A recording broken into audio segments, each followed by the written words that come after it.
நண்பர்களே, நம்ம சேனலோட வாரியார் சுவாமிகள் பதிவுகளுக்கு நீங்கள் கொடுத்துட்டு வர பேராதரவுக்கு முதலாவது என் நெஞ்சார்ந்த நன்றிகள். வாரியார் சுவாமிகள் மேடைகள்ல பேசினாலே அங்க பக்தியும் இருக்கும், அதே சமயம் பகுத்தறிவுக்கு வேலை கொடுக்கிற பல உண்மைகளும் இருக்கும். அவர் ஆன்மீக மேடைகள்ல சொன்ன பல நூறு கதைகள்ல இருந்து இன்னைக்கு நம்ம வாழ்க்கைக்கு, குறிப்பா இந்த அவசர உலகத்துல வாழற நமக்கு தேவையான ரொம்பவே சுவாரஸ்யமான ஒரு தொகுப்பை தான் இன்னைக்கு பார்க்க போறோம்.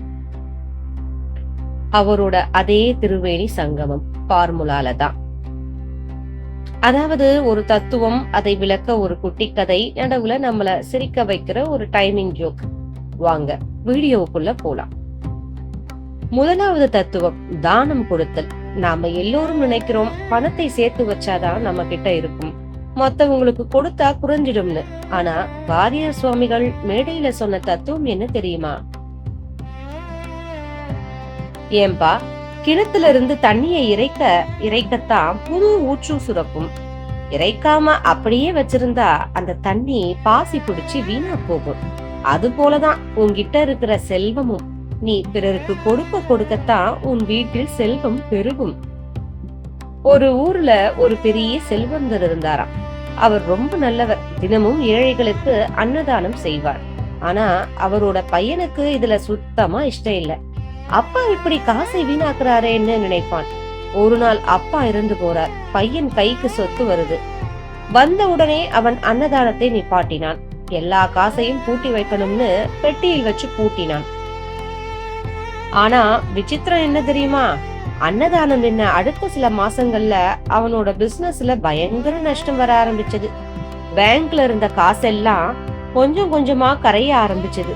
பதறி போன அவன் ஒரு ஞானியிடம் போய், எங்க அப்பா தானம் செஞ்சப்போ சொத்து பெருகிட்டே இருந்தது, நான் காசை பூட்டி வச்சப்போ ஏன் கரையுதுன்னு கேட்டான். அந்த ஞானி சிரிச்சிட்டே சொன்னாராம், தம்பி, உங்க அப்பா தானம் செஞ்சப்போ அந்த ஏழைகளோட வயிறும் மனசும் குளிர்ந்து வாழ்த்தினாங்க. அந்த புண்ணியம் தான் உங்க சொத்தை காப்பாத்துச்சு. இப்போ நீ காசை பூட்டி வச்சிருக்க, ஆனா அதை சுத்தி ஏழைகளோட பசி அலையறதே தவிர புண்ணியம் இல்ல. கொடுக்காத செல்வம் சாபம் வாங்கிய நிலம் மாதிரி தான் அழியும் அப்படின்னாரு.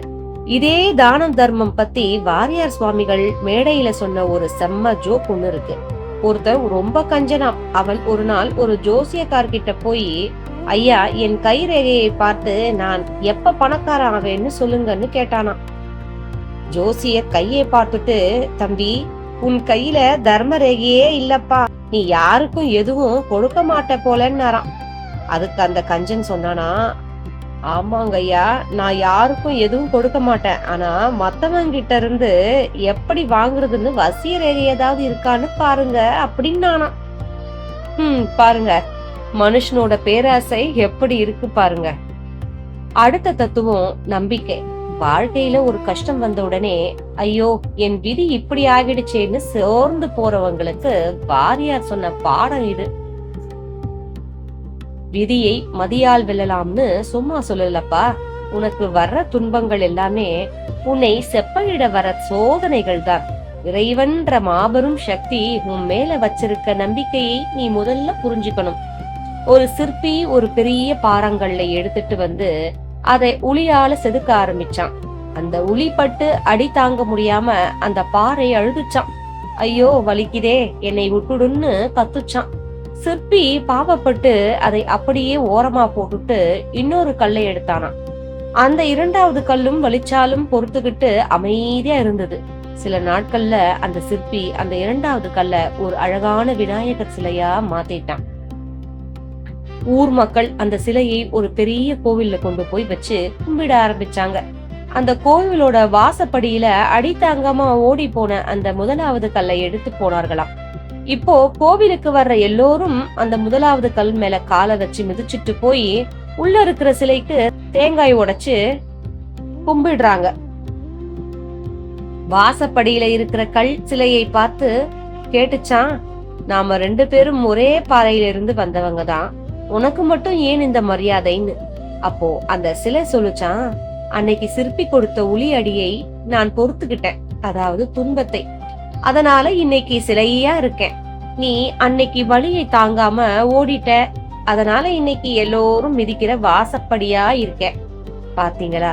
வாழ்க்கையில வர்ற கஷ்டங்களை உளியடியா நினைச்சு தாங்கிக்கிட்டா நாமளும் ஒரு நாள் சிலையா ஜொலிக்கலாம்னு வாரியார் எவ்வளவு அழகா விளக்கி இருக்கார். மூன்றாவது தத்துவம் நம்முடைய மனசு.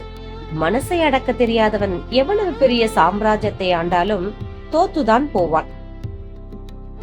மனசை கட்டுப்படுத்துறத பத்தி வாரியார் மேடைகள்ல சொல்ற ஒரு கிளாசிக் ஜோக்கு. ஒருத்தன் சாமியார் ஆகணும்னு ஆசைப்பட்டு ஒரு கிராமத்துக்கு போனானாம். அங்க இருக்கிற குரு அவரோட மனசை சோதிச்சுக்க நினைச்சு, தம்பி நீ சாமியார் ஆகணும்னா முதல்ல நாக்கை அடக்கணும், இன்னைக்கு முழுக்க நீ அமைதியா மௌன விரதம் இருக்கணும்னு ஆறாம். அவனும் சரின்னு சம்மதிச்சு உட்கார்ந்தானாம்.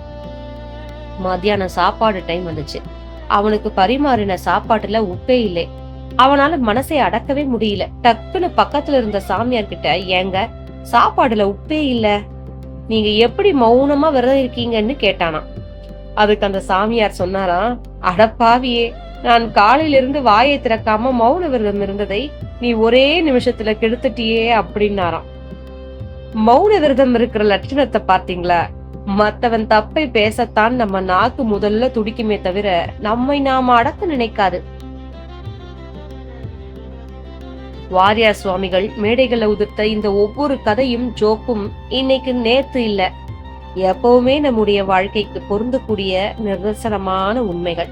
நம்முடைய செல்வத்தை பிறருக்கு கொடுத்து பழகுவோம். வாழ்க்கையில வர கஷ்டங்களை உளியடியா நினைச்சு பொறுத்துக்குவோம். நம்முடைய மனசையும் நாக்கையும் அடக்க பழகுவோம். இந்த தொகுப்பு உங்களுக்கு ரொம்ப பிடிச்சிருக்கும்னு நம்புறேன். உங்களோட மேலான கருத்துக்களை கமெண்ட்ல சொல்லுங்க. அடுத்த ஒரு சூப்பரான கண்டென்ட்டோட உங்களை சந்திக்கிறேன். மறக்காம லைக் மற்றும் சப்ஸ்கிரைப் பண்ணுங்க. நன்றி, வணக்கம்.